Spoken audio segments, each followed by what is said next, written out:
Hello, आज मी फणसाची भाजी बनवणार होते. तुम्ही कधी खाल्ली आहे का फणसाची भाजी?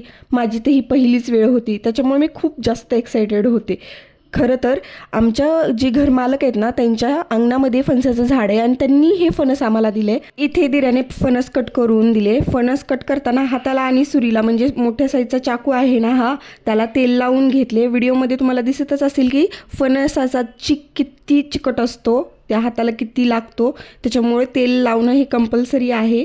आणि त्यानंतरनं फणसाचे बारीक काप करून दिल्याच्यानंतरनं तो स्वच्छ कट काप करून दिले. त्यानंतर आता आमची बारी. इथे फणसाला स्वच्छ धुवून कुकरमध्ये वाफवून घेतले. त्यात हळद आणि मीठ टाकले होते. नंतरनं कढईमध्ये तेल टाकून त्यात जिरे टाकले. ते तडतडले की कांदा टाकला आणि परतून घेतला.